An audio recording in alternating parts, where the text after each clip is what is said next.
Okay, so welcome everybody to the fourth meeting of the Bohemian Cafe. This is the fourth meeting and I'm very happy that a good number of people have joined. This is always a good sign. And today we are going to have Jiří Rosický.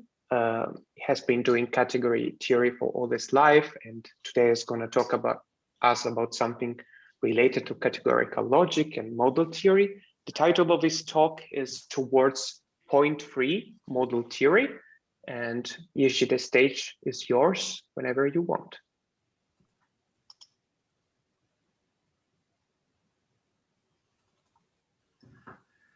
Yes, the title is a little bit stolen from point-free topology, and it's not fully appropriate, but I think as a title is bearable this. So in abstract, I try to explain what I'm going to do.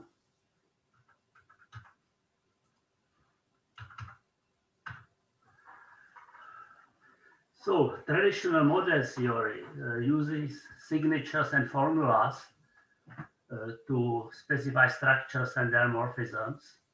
So structures are given by theories, and for morphisms, one can take homomorphisms, but more usually embeddings or elementary embeddings.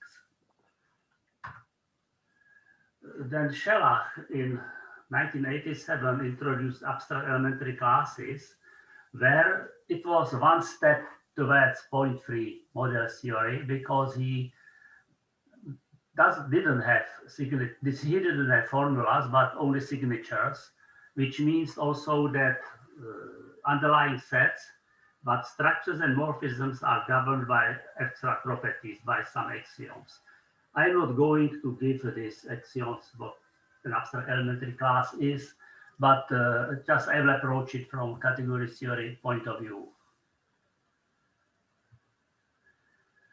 Then Mackay-Paré defined accessible categories, and the title of their book is Accessible Categories, Foundation of Categorical Model Theory. So that was in fact defined with purpose to do model theory.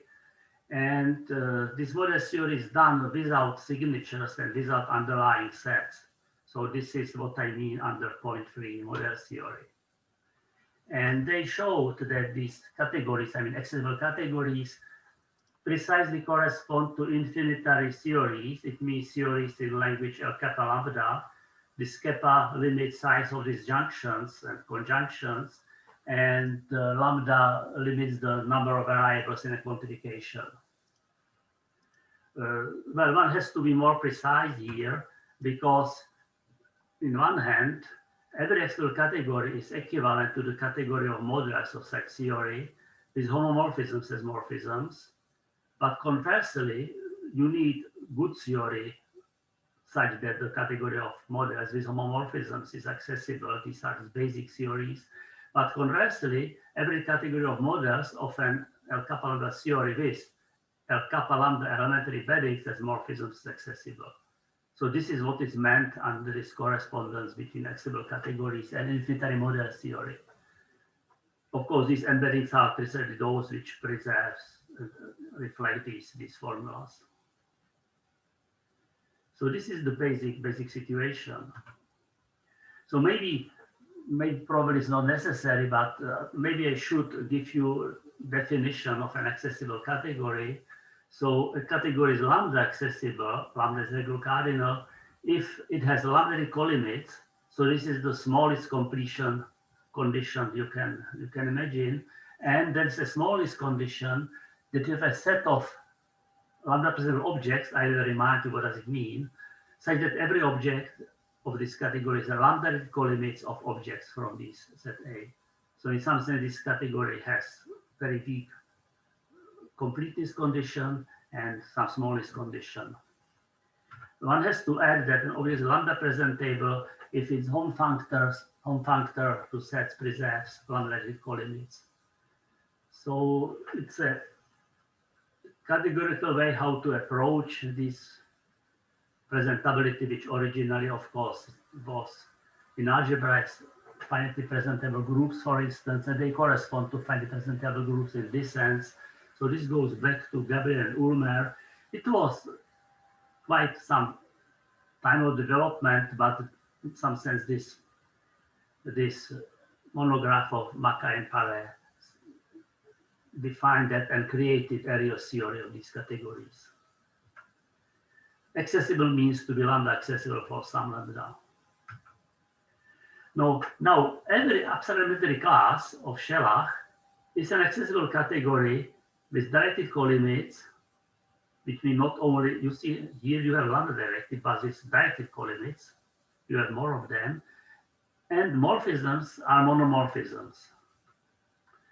So this is not a character. I could give you a characterization of these AECs as accessible categories. Maybe I will mention it later. But this, in some sense, this is the closest neighbors of its absolute classes. So it's accessible categories with directed colimits, and morphisms are monomorphisms. This second condition somewhat reflects the fact that in model theory, one really is interested not in homomorphisms, but in embeddings or elementary embeddings. So these are monomorphisms. So in fact, these people mentioned here, that should be JR here, not LR, so sorry for this. So this, one could, the connection between accessible categories and absolute classes could be in fact in the Mackay-Paré's book, because that's nothing deep to realize that, but simply probably those communities were quite disjoint. So you see that it took quite some time that we came with this realization. So every accessible category can be equipped with underlying sets and formulas. This is the fact that it can be axiomatized, but it can be done in many ways. So this is what I mean under point-free approach, which doesn't totally fit to point-free in point-free topology, because you can have really point-free locale. But here, an accessible category has points, but those points are just not given in advance, and you can change them. And they can also ask whether your results or your definitions depend on the choice of points, on the choice of this functor. So this is the basic setting. So now the first thing, of course, I would like to somewhat argue that it makes sense to do it point-free. So the basic thing is that having accessible category, then any object, maybe I have forgotten to say that these two conditions, if one wants to connect it with model theory, so this is the second condition is basically Leibniz-Collen theorem, which generates models from models of limited size. And the first condition is a closure property. This is, for this first condition, you need as morphisms for gender theories, elementary embeddings, because otherwise the models are not closed under lambda colimits. So every object of this category is lambda presentable of some lambda, and you can take the smallest regular lambda, say such this object is lambda presentable. And this is called presentability rank of A. This is in the Mackay-Paré book. And if the presentability rank is successor, then mu is called the size of A.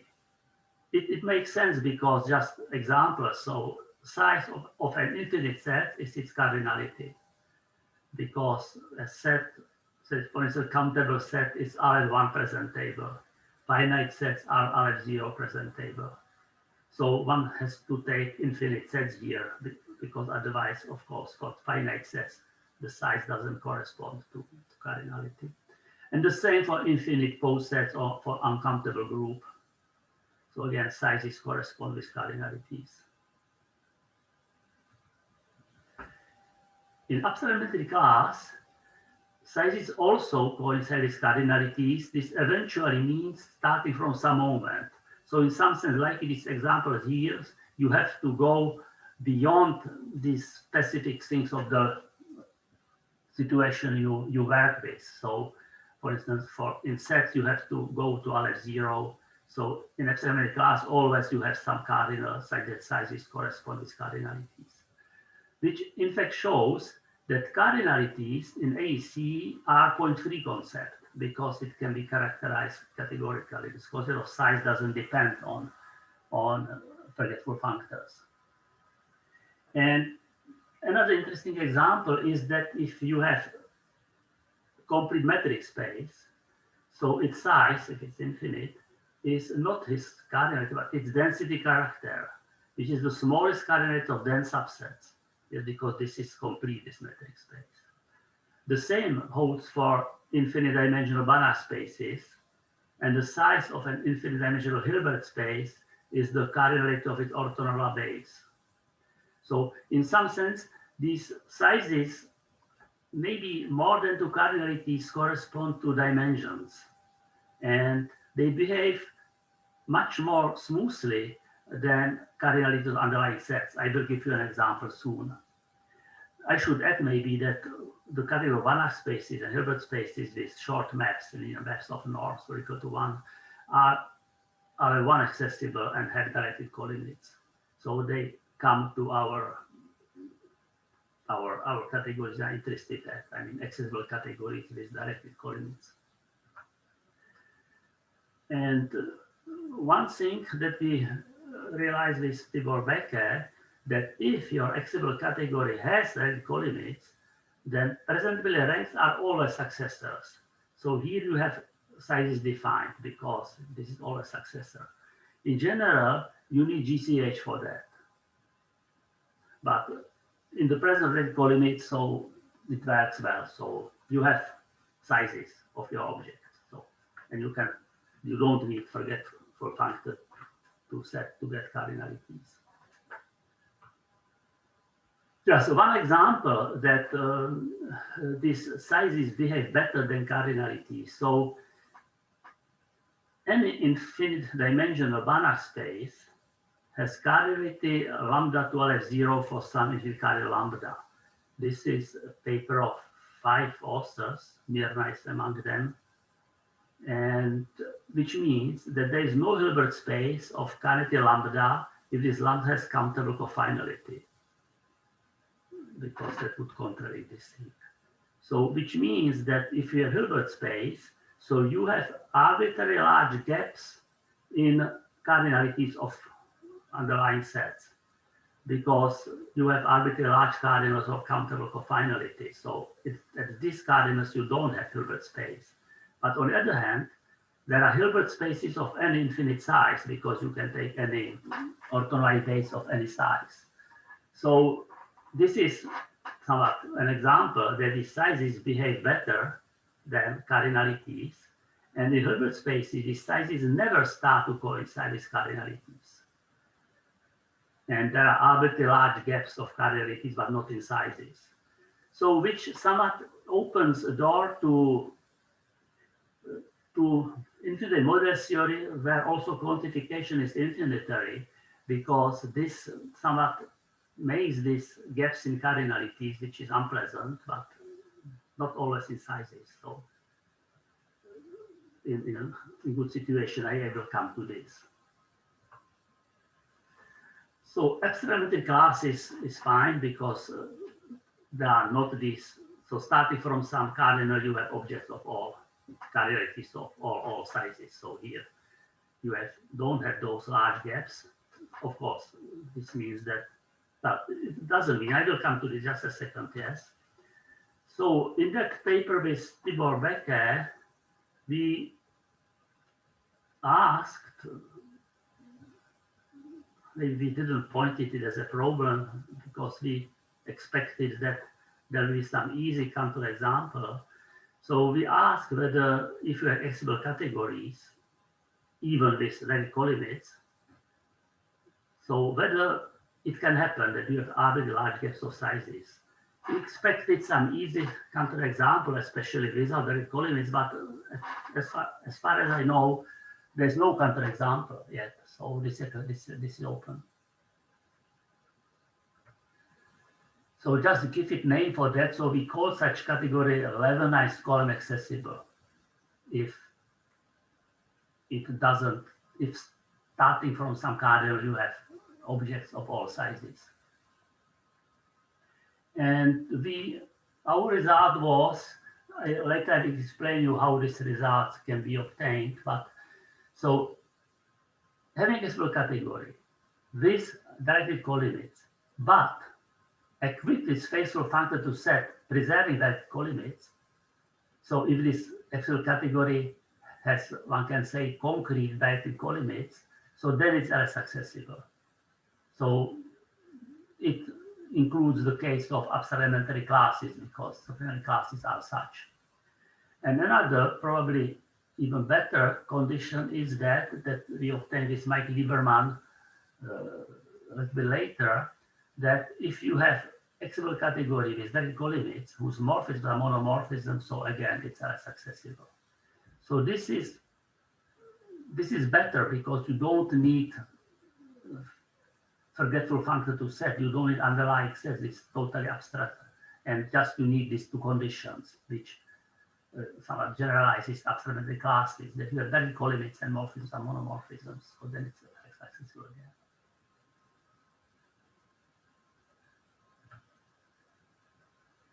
So let's come to these questions of those finitely faithful functors to set. So of course, any abstract classes is such. Now let's take now Banach or Hilbert spaces, but change morphisms from short maths, from linear contractions to linear isometries. Yes, so both categories are taken with linear isometry. So here now morphisms are monomorphisms. And these are accessible categories with directed colimits whose morphisms are monomorphisms. So they are also fine for this, they are less accessible. And you could now, one can ask, so whether for Hilbert spaces, you can find a functor to set which is faithful and preserve directed colimits. Now, of course, this is a question, I don't know. Of course, if you take the usual functor, so if you just take underlying set, so it's not true because this usual functor preserves however one directed colimits, not directed because you have just the sequence converges to a point, so you cannot. This goes beyond directed colimits. And we showed that in fact there is no such functor, which it shows that Hilbert spaces are not equivalent to an AEC. This is a typical situation because you cannot use the fact that the usual functor doesn't preserve it because you have to show that no functor does it. So it's not even AEC. And the same one can do for Banach spaces or for commutative C-star algebras and embeddings. So these, if you now take infinity theories with finite quantifications, so they give something which Mackay and Paré called infinity omega elementary categories. So in fact, one uses finite quantification here. And these categories are abstract elementary classes. This is well known, yes. And it's also easy to give an example of an abstract elementary class which is not axiomatizable in this way in its signature. You see, any abstract elementary class has some signature, and it's easy to give an example, just one example will follow, which is not axiomatizable within this signature by such theory. Take just uncountable sets and monomorphisms. This is an abstract elementary class. That's easy. And of course, you cannot characterize uncountability by finite quantification. You would need countable quantification for that.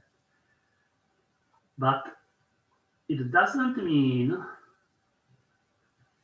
that this category is not equivalent to an abstract elementary class. So in some sense, it was something what was for me quite frustrating because since, and we come to that, since many important questions about AECs don't depend on forgetful functor, So one really would like to know that ACs are more general than those infinite geometry categories. So just to find some which is not equivalent to this category. And in fact, Simon Henry showed this. He showed that this category is an assembly class which is not infinite elementary, so that really you cannot do it. And that was quite non-trivial result, because for the proof, you have to exclude all possible candidates for faithful functors to sets preserving directed colimits. And with Michael Mackay, we tried to prove it and we failed. Yes, so we understood that this is not easy. This is difficult, and Simon did it. I will explain you at the end how the procedure, how we obtain this. So now let's come to the main question about elementary classes. So, but this can be formulated abstractly. So we say that our category is lambda categorical if it has up to isomorphism precisely one object of size lambda. This is usual categoricity, but formulated not for cardinalities but for sizes, which in good situation coincide with cardinalities. And the famous Shellach's categoricity conjecture claims that whenever you have epsilon class, so then you can find a cardinal such that above it either K is categorical for all above, or it's not lambda categorical for all above. So which means that simple to say that you cannot have arbitrary large jumps of categoricity. That it's one cardinal, it's categorical, then it's not, it's not, and so on and so on. So always the conjecture is that some kappa such that it stabilizes either for being categorical in all sizes or not being not categorical in all sizes. So there are thousands and thousands of pages written about this conjecture. Many things were proved, but not fully. The history is that this was conjectured by Jiří Rosický, for first order theories in the countable language in 1954, and proved by Morley in 1965. This Morley paper that was breakthrough in model theory, because basically it opened door to modern model theory by his solution and by technique he introduced to solve it. And later Shellach extended this for uncountable languages. And this SCC, this Shellach categoricity conjecture, is some kind of main test question for ACs. So many concepts about ACs just were elaborated to go towards this conjecture. And now the point is that eventually these cardinalities, of course, Shellach formulated it using cardinalities, yes. It means external sizes. But since they coincide eventually with internal sizes, so in fact this property is a property of the category K. It's point-free property. It doesn't depend on underlying sets, on forgetful functors. So we didn't dare with Tibor Becker to ask this problem in our paper, because we expected and still expect some counterexample, but surprisingly, there is no counterexample of this Shellach conjecture for flexible categories, even without radical limits. Yes, so for the moment, there is no example of an flexible category which somewhat has arbitrary large jumps of categoricity.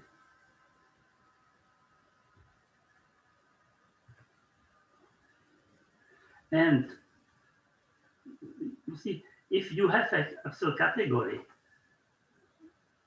with radical limits which is not LS accessible, so if you have arbitrary large gaps in sizes, So then just take coproduct of this category with the category of sets. So which means that in this free slots, that there's no model, you have just one model coming from set, and the other you have at least two coming from K, coming from set. So having counterexample with LS accessibility, you get counterexample to this SCC in this situation. Of course, this observation is useless for absolute classes because this never happens there. So one would expect that getting such example in more general situation, you would contradict, you would show that this Sherlock conjecture effect is well tailored for abstract elementary classes. You cannot ask it for more general things, which one would expect, but it's not clear. And as I told you, Sherlock introduced many tools, and prominent place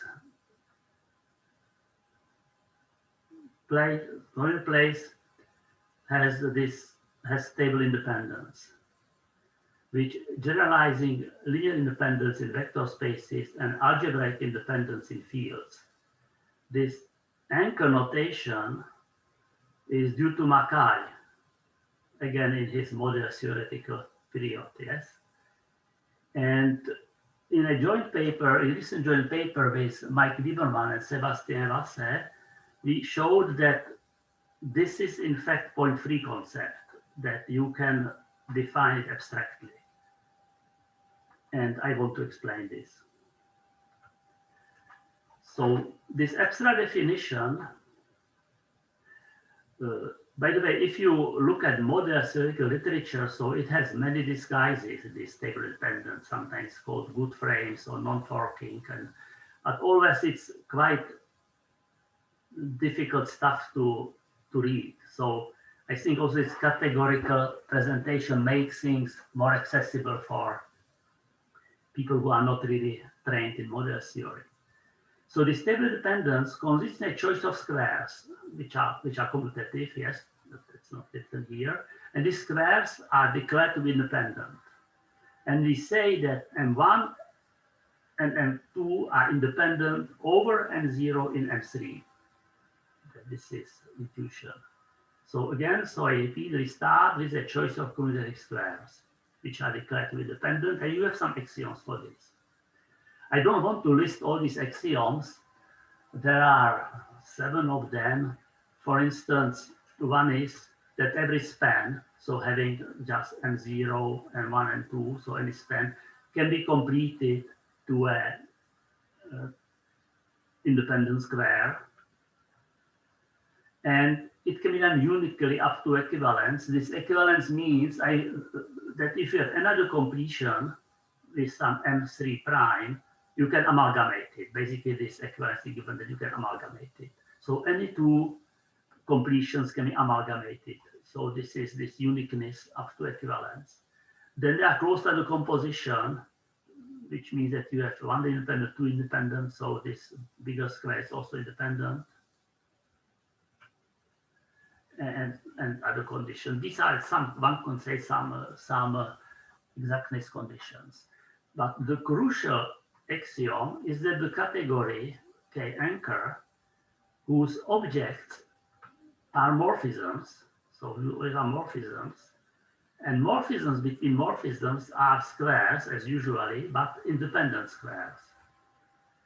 Yes, so the category whose objects are morphisms and morphisms are independent squares. Then of course it's a category because these independent squares compose. Also, one of these axioms also tells you that this identity is independent. So you have identities here. And but the condition is that this category is accessible. So the crucial is the smallness condition given the accessibility, this Leibniz-Cohen theorem. And this condition reflects two model theoretical conditions. This is called witness and local character properties. I am not going to mention this. So somewhat this one condition is accessibility accumulates these two model theoretical smallness properties. So just I will use terminology that without this accessibility, I will speak about weak stable independence. So weak stable independence is just this exact these properties of this stable independence. And stable independence means that it's accessible.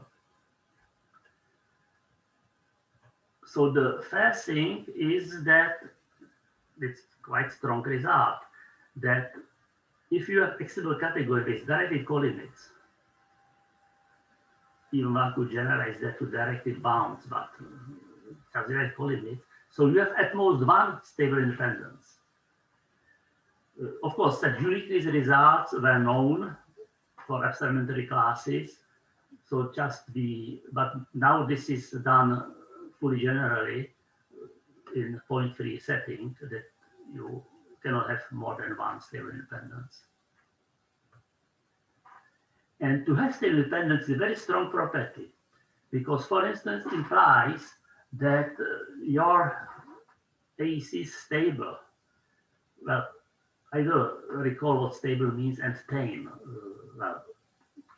But both these conditions depend on Galois types. So in model theory, types are of elements, and it means basically type of an element is the list of formulas which this element satisfies.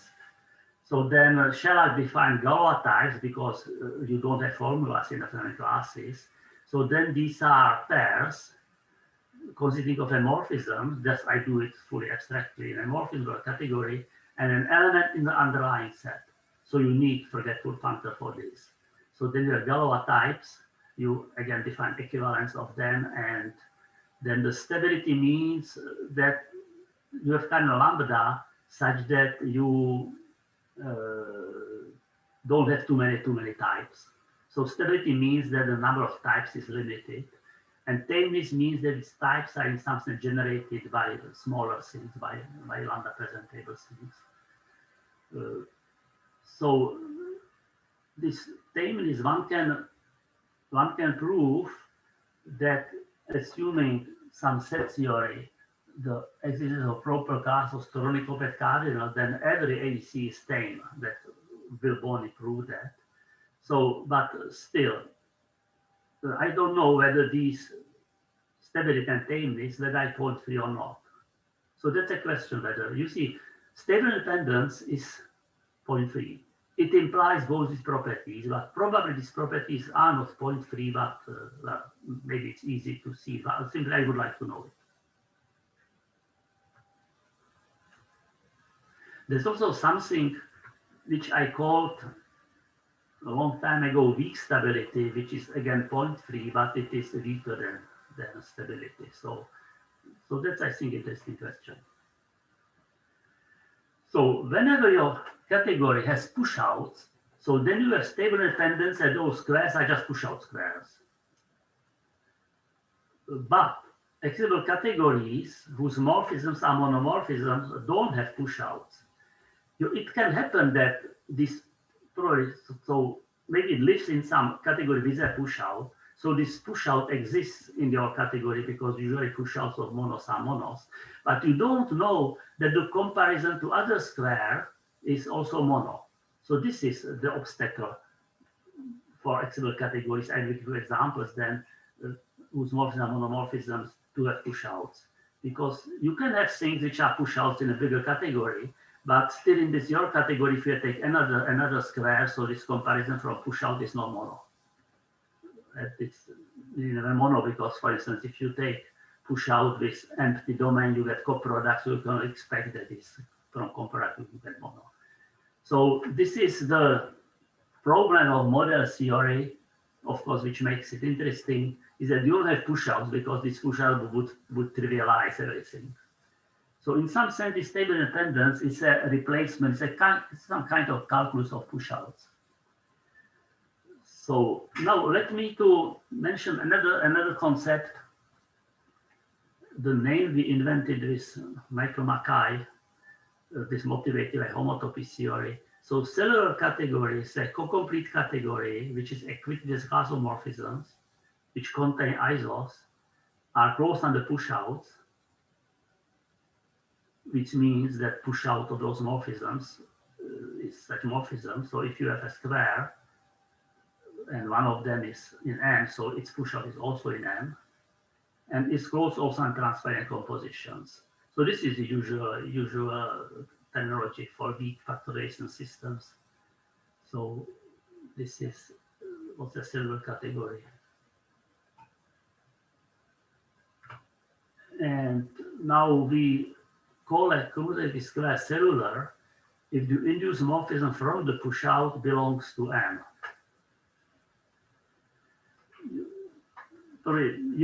Probably many of you can immediately recognize how this concept was emerged. But so let's take the definition that cellular square is a square of morphism from M such that the induced morphism from the push-out belongs to M. And the point is that having cellular category, then those cellular squares form weak stable independence. So you have all these exactness properties of weak independence if you take those good squares, and this just the question is that whether it's a real independence. So if you choose for M isos, it's also possible if you have cognitive categories isos, so it's cellular, and then of course these cellular squares are push-out squares, because the morphism of push-out is iso. So then you have this situation with push-out squares I mentioned before. And now, again, this terminology is taken from homotopy theory. So let's call cellular category combinatorial if it's cofinally generated, which means that its class M is closure of a set of morphisms and closure under push-outs, transfine compositions, and retracts.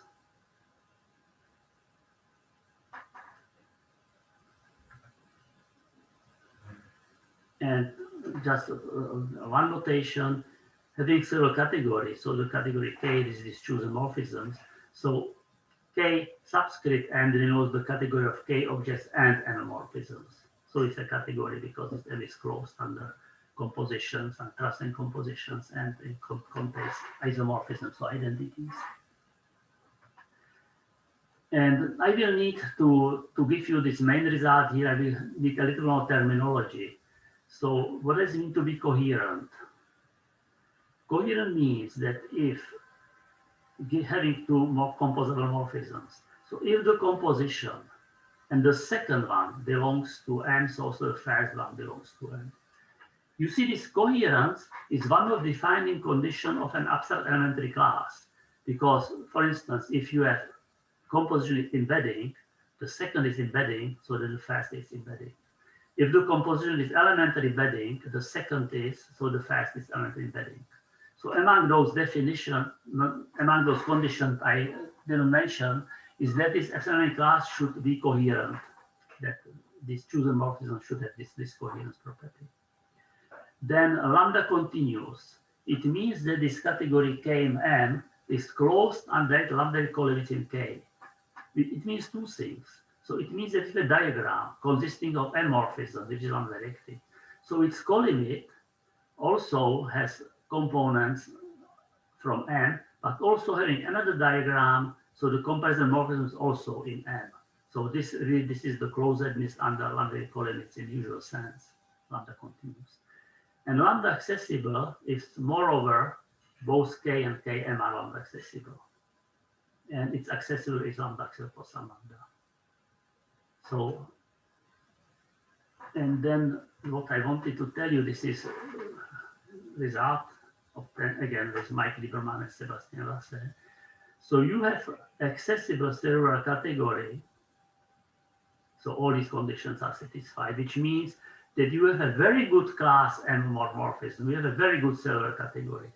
It is accessible, which is not so limiting, but retract close, it's good, coherent, yes, not bad, but RF0 continuous, this is quite strong condition, because then it should be closed under directed colimits, this class M. So then the following three conditions are equivalent. So this Km has stable independence. So you see now we have a category K, which is accessible here, has directed colimits here, continuity, and morphisms are monomorphisms. Even this is not necessary to have it here, yes. So So this category has stable independence is equivalent is the fact that cellular squares for the stable independence. So this is basically this unicity theorem. It was stronger than mentioned because whenever you have stable independence, so anything weakly stable should be equal to that. So if it has stable independence, so the only candidate are the cellular squares, and it's combinatorial. So you see, this is a result I like because it links this model theoretical concept of stable independence with, say, one can say, homotopy theoretical concept of this category. In this case, that you have several categories, and then these three things are equivalent. So for us, it was unexpected that this smallness condition to be cofinitely generated by a set in this way, cofinitely generated set. But in this situation, is equivalent to the smallness condition for stable independence, which, for instance, corresponds to this witness and local character property. So that, for me, that came quite unexpected, this connection. So this is, say, one benefit of doing things point-free. So some examples for this. So this category, we start with the locally presentable, accessible, and co-complete. Then this one parenthesis missing here. Then you choose all morphisms. You know that it's combinatorial, that can be shown. And then independent squares are commutative squares. So this is one situation when you have stable independence for all squares, but this is not so interesting. Then again, you take category K and it's a regular monomorphisms as your chosen morphisms. It's cellular. And if your category K is good, it's co-regular. This is dual of being regular of bar. So then cellular squares are effective pullback squares. And this is this prehistory of cellular squares because Bar called a square effective. He mentioned union is effective if the morphism from the push out is regular monomorphism. So simply, yes. So in some sense, we generalize this idea of bar to define those cellular squares. And if this category has effective unions, which means that it has stable independence, so this category is combinatorial. And because from stable independence, you go to cofinitely generated. And this, for instance, implies the well-known fact that Grothendieck toposes and Grothendieck Evelyn categories have enough injectives. Because if this is combinatorial, so then things which are injective to M-morphisms are accessible, and you have enough of them. So you get, this is the application of effective unions to prove that these categories have enough injectives. So something it can be somewhat transferred to more general situation. If you take Banach spaces, then regular monomorphism is not combinatorial. And on one thing, it's known that Banach spaces are not stable. This is known in model theory. But also in Banach space theory, it's known that regular injectives don't form accessible category. These Banach spaces which are injective to regular monos are known and they don't form an accessible category.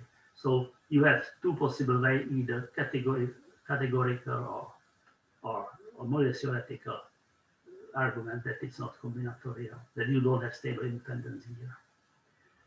If your category is really nice, if it's locally finitely presentable, then, and you take for morphism pure monomorphisms, then it's cellular. And then you want to know whether these pure morphisms are cofinitely generated. So then you are led to cellular squares, which from Cibourset we call pure effective squares. That was direct generalization of extension of bar. And in fact, using this theorem that this being combinatorial corresponds to this stability, we proved this, Mike Lieberman, Leonid Positselsky, and Sebastian Vasse, that in additive category, always pure monomorphisms are covalently generated, which was not known before. So that's another application of this connection between stable independence and this covalent generation.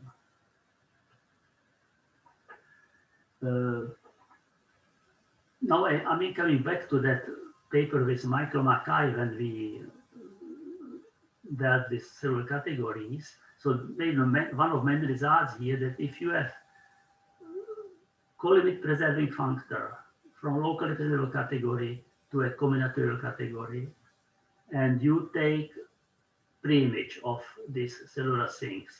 So you take as, here you have some cellular structure, you have some chosen class homomorphism. So you take that pre-images here, which is called left-induced cellular structure. And then it's also combinatorial. So that was a result that, say, left-induced of combinatorial is combinatorial. This is quite useful theorem, and the proof was involved because it used Lurie's concept of good colimits. But if you are in a good situation when your cellular category is even coherent and R0 continuous, which is quite limiting, so then you can prove this theorem easily without good colimits, because simply you transfer this combinatorial to stable dependence, which is accessibility of something, and accessibility is closed under pre-images. Accessibility is left induced. So in this simple situation, you can get it from this theorem. That's another application. So this is just what I explained. Another nice feature is that you can iterate. You have cellular category, which means that you have some good class homomorphisms. Now you pass to category of morphisms. In the category of morphisms, morphisms are combinatorial squares, but then you choose as this chosen class in the cellular squares. So the cellular category yields another cellular category. You go to one dimension higher, and that's the recent result. If this cellular category is again nice, coherent, R0 continuous, and combinatorial, then also this induced one has the same properties. And you can repeat it, of course, because then you can apply this theorem to K square, and you come to here you have morphisms, you have lines, here you have squares, then you can put two cubes, etc., etc. In model SEO, this is called excellence, and it's quite strong property. Of course, we are in a very special situation that our abstract elementary class is somewhat good. It comes from something nice. But then we have excellence, which just reproduces up that the stable dependence in one dimension, one goes to all other dimensions.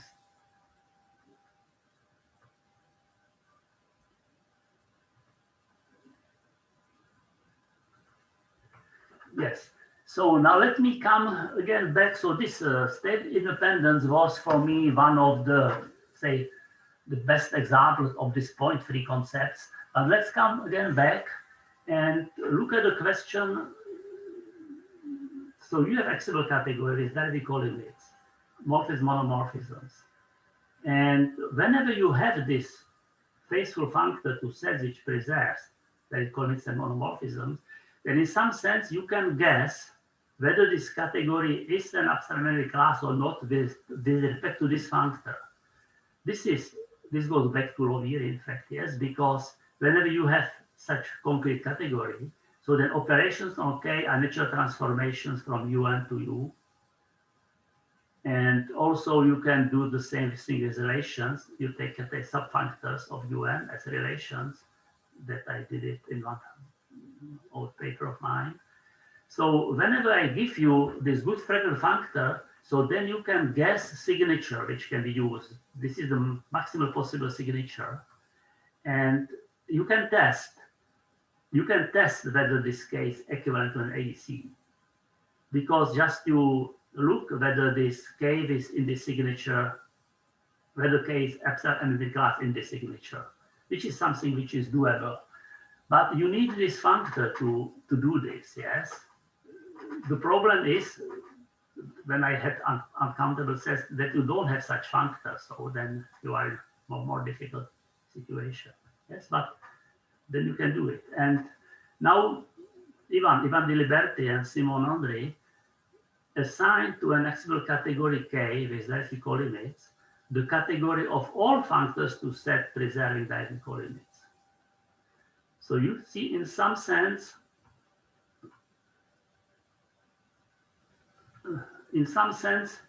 you don't know whether there is some good functor to set which makes your category abstract elementary class.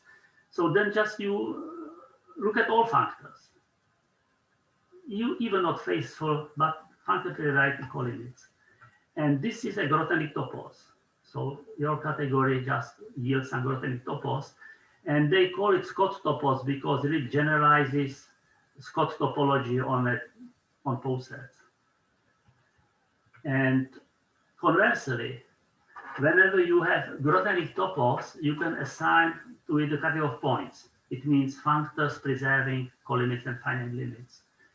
This category of points is infinity omega elementary, and in fact, infinity omega elementary categories are precisely categories of points of Grothendieck toposes. So you have here now a junction. So if this is the category, omega is the category of accessible categories with direct colimits and functors preserving direct colimits, and G top is the category of Grothendieck toposes and functors preserving colimits and finite limits, which are geometric morphisms, then this S, this Scott topos functor, is left adjoint to point functor. And this is Scott adjunction of Ivan and Simon. So you see this SK, this Scott topos, in fact, bears knowledge about all possible finitary functions and relation symbols which are definable in K. Because you take all possible functors, you see, if maybe these subfunctors, these relations I had here, in fact, you can ignore operations because operations are special relations. So these relations are also functors to set preserving direct colimits. So in some sense, this Scott topos bears knowledge about all possible finitary function and relation symbols that are definable in K. So it plays the role of the full infinity omega theory of K. Then the unit of this adjunction maps K to the category of models of its full infinity omega theory. And if, now this is faithful if and only if you have a faithful functor to set which preserves directly colimits. So in some sense, you can test, knowing this adjunction, you can test whether this is a good functor. And also, if this category K is infinitely elementary, then you have a reduct functor going from this category, from this PS of K to K, which splits this eta. Yes? So this, if this K is infinitely elementary, so this unit is split by a reduct functor. And conversely, if you have such splitting, so it makes K infinitely elementary.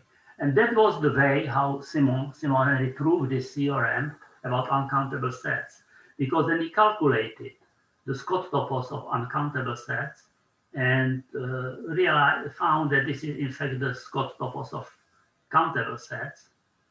And then this PS of Aleph1, set Aleph1 is just the category of countable, of infinite sets.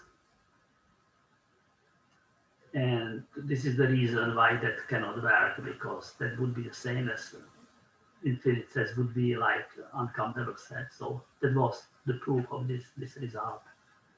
So quite involved proof.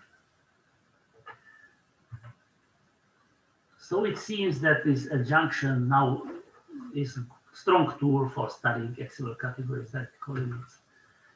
And Ivan in his thesis related Scott toposes to classifying toposes. That's another possibility how to assign topos to a theory.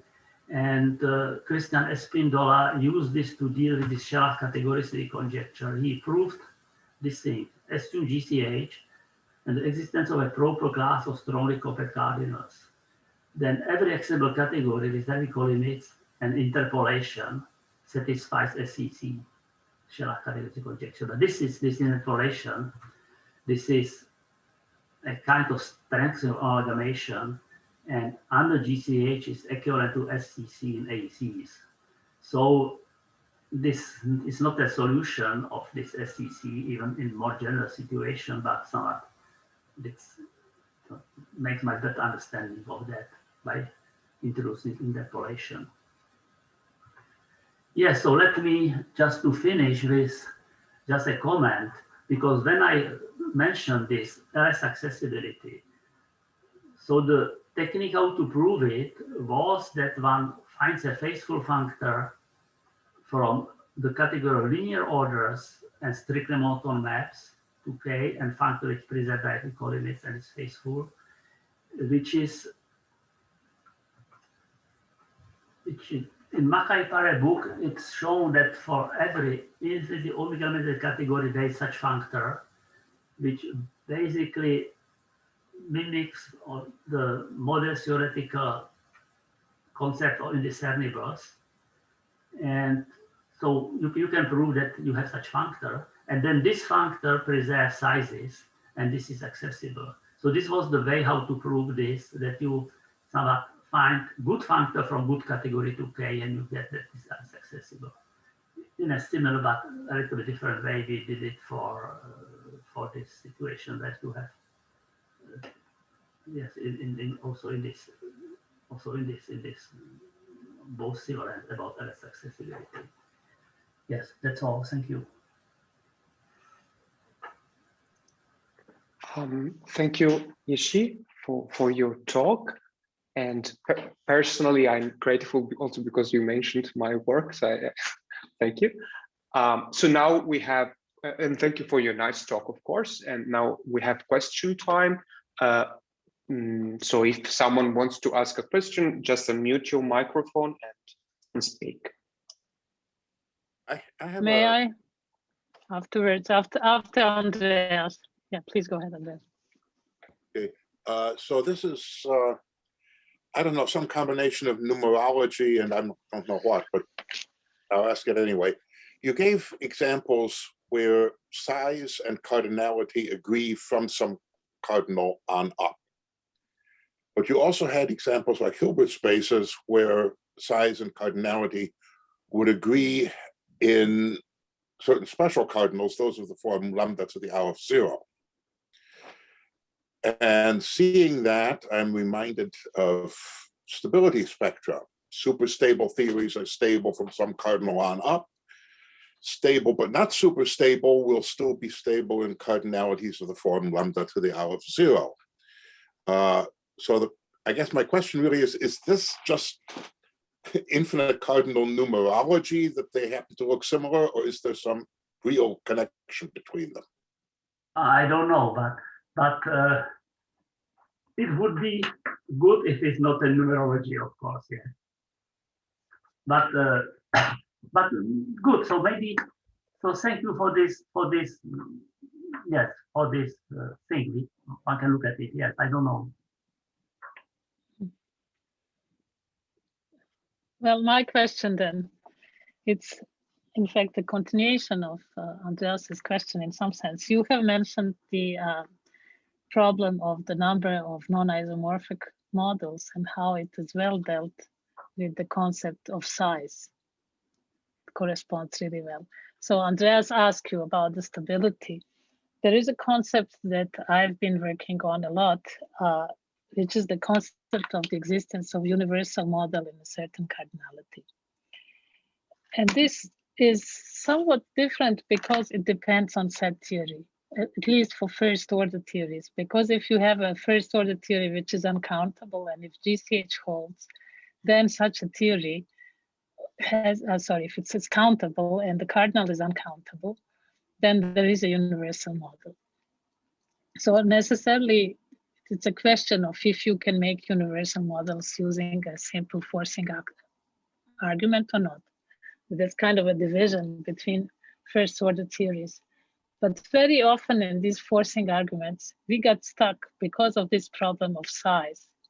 That is, we're trying to do something on a cardinality, but in fact, the class we are dealing with is more like what you have explained as sizes. So I found it very interesting that this size is something that has been formalized. And I just wonder, have you had any results regarding the existence of universal objects in the categories that you were looking at, or some general theorem that would characterize categories where there are universal objects in sizes and there? Maybe in the both situation, because for instance, you can also ask about saturated objects in given size, yes? Yes. So always, and saturated objects, saturated models form an accessible category. So the first thing would be to have some accessible category behind that the all sizes you just need are sizes in that sense, yes? So for saturated, it's possible, yes, but well, that already is very interesting. I'm not so sure, but I don't know. But and is there some reference about this saturated that you might tell me? Yes. Maybe once I wrote a paper about that. If you want, maybe I can email you references if you want. Yes. Oh, that would be really lovely. Thank you very much. Yes, because maybe it's better than just to try to do it just now. Yes. Okay, please do. Maybe if I may say one comment about this. In my thesis, I give a definition of category of saturated objects, because this is a possible approach to Shelah categoricity conjecture to study saturated objects. And I show that the Scott topos of a category of saturated objects is atomic. So this is known to be connected to categoricity. So I mean, this is another point of view on this Scott adjunction in this. Thank you. And then I wanted to ask you maybe, what do you mean by universal object if you don't mean just saturated object? So the existence of a universal object can be defined in an abstract way in any quasi-ordered structure. So you have some structure, some class, let us say K, and you have some quasi-order, and you look for the largest elements. That would be a universal object. Now, if you have, in the context of first order model theory, a saturated object is one that realizes all the types of the relevant size. So a saturated object is necessarily universal for its class in the given cardinal. But you can have universal objects which are not saturated. So this is consistently true. Under GCH, it is all equivalent. But if you don't have GCH, then you can have universal graphs, for example, when there are no saturated graphs and things like that. Thank you. I didn't know this notion of universal object. Yes, this is something which is easier, yes, to get than saturated, yes. Indeed, it is easier. And the idea of this, well, it was also started by Shelah. The idea is that this would be also a dividing line in the context of unstable theories. So the ones that are really horribly unstable, like the linear order, there are some results that show that just as soon as you move from GCH, even with no forcing, just ZFC plus some non-GCH assumption implies that there are no universal linear orders, for example. So the linear orders are really bad in this respect. While graphs are quite easy. You can force a universal graph using coin forcing. So the dividing line would be how hard it is to force the existence of a universal object, or if it is possible at all.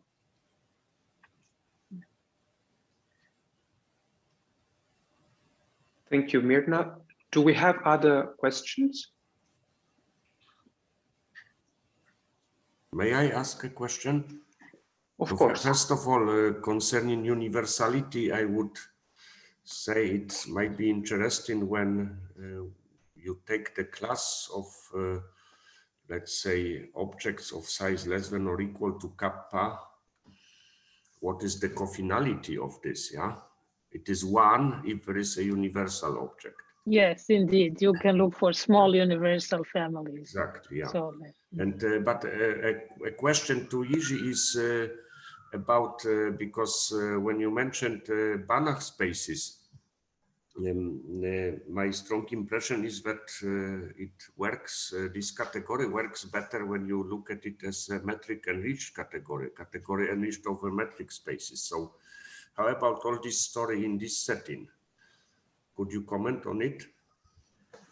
Yes, that's exactly something we would like to look at, yes. Whether going to enriching, you can get something more adapted, yes. So that's the question. Thank you for this question, because we are writing a grant about that. So no, yes. So that would be that. Yes, that. But I don't know. But okay, yeah. But it's encouraging that you suggest this.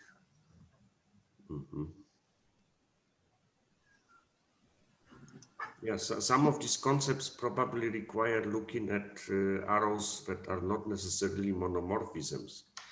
Yeah, some arrows that approximate only. So, okay.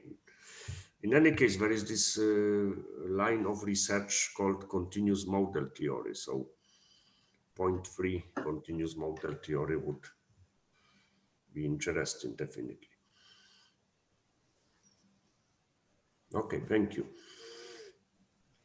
I also had just one small historical reference, and I'm sure that there are people here who might know better. But you mentioned that abstract elementary classes were invented by Schellach, but he told me that they were actually invented by Johnson in the 70s. You mean this famous paper, yes? Yes, by Johnson.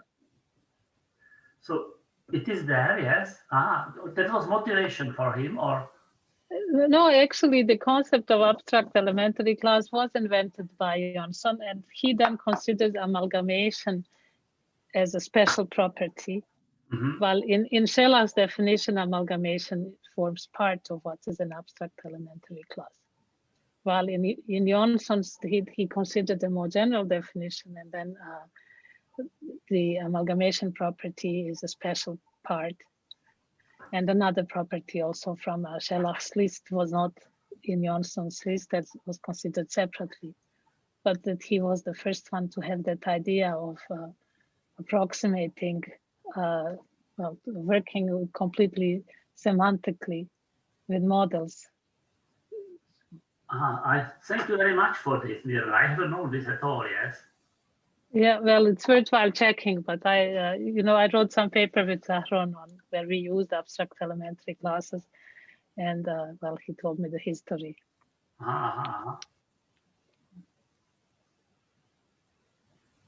Okay, may I ask some terminological questions? Okay, do you hear me? Yeah, of course you. Okay, so is it correct to say that say a category, your script case, so one of those script case is stable if it has a stable independence relation? Probably no, but I'm a bit confused about. So whether you can use the adjective stable for one of your accessible categories K, or maybe abstract elementary class. Is this right? That do you say that it is stable if it has? No. Yes, Of course, extraordinary class, if it has stable independence, is stable. Yes, this is, I think, what I mentioned. But on the other hand, you cannot define stable in abstract category, at least. That was basically my question. Uh-huh. Okay, so I understand. So now, for instance, let us take a classical stable complete theory. Okay. Yes.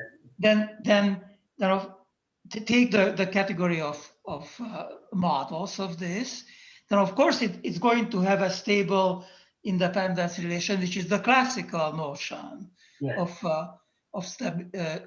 non-forking, I suppose. Is that correct? Yes. Now, is it the fact that this now theory is in fact stable? Can it be expressed by saying that this stable independence relation has a certain property, or just the fact that it has a stable independence relation implies that it is stable? So you see, I'm interested in the two properties, being stable and on the other hand having a stable independence relation. You have a theorem that says that there is only having an independence relation, stable independence relation is a very strict condition. There can be only one of those, for instance. So in the case of a first order, an ordinary first order complete theory, having a stable independence relation is or is not equivalent to the theory being stable. Okay, this is the first question that comes to mind. Yes, that also I asked also this. I think this is not true. I think this theory is stronger. I should look that yes, I think that it's stronger. But of course, one would wish to define stability more generally, and then to have that stable independence implies stability. But that's not clear. Yes, but I think this is stability is weaker than stable independence. In AC, so I don't know where.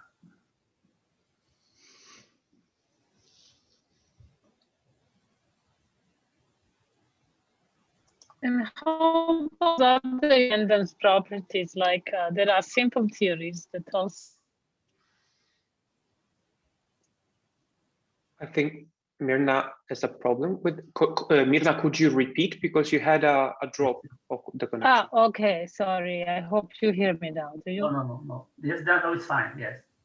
Oh, okay. So there are simple theories, and these theories have almost all the forking properties of stable theories except one, which is the symmetry. So there is something called Kim stability,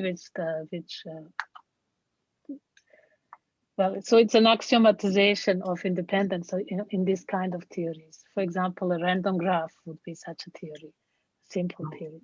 So I imagine that there is some category theoretic analog of this concept.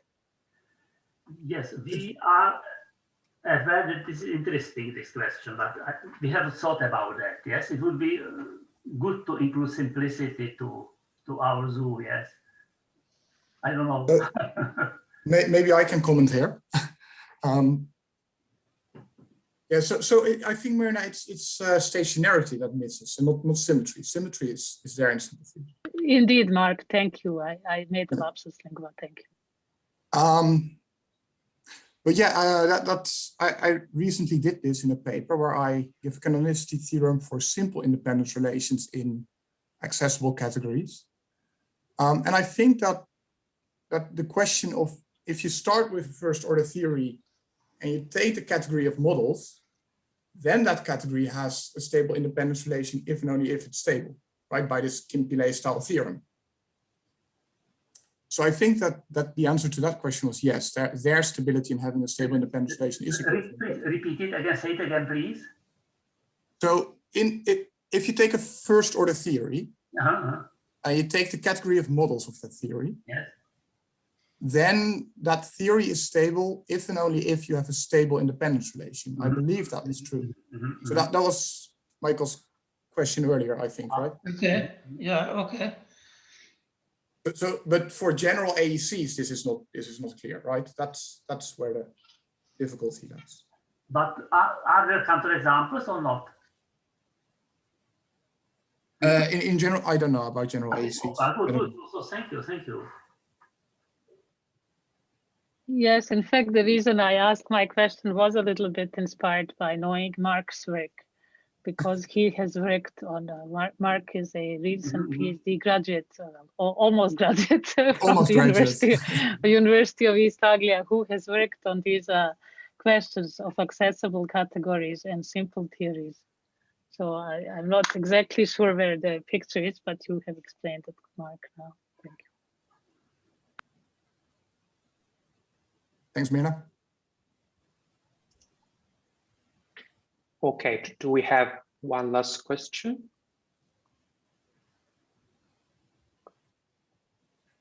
If not, that's a good moment to thank the speaker. So thank you very much, Jiří, for joining us today, and thank you everyone for coming today. It was a great discussion. So thank you everybody, and see you next time, which is gonna be in quite some days. It's not gonna be in 2 weeks. And next speaker is gonna be Jeremy Avigat. So stay tuned with us, and see you next time. Thank you again, Jiří, for coming.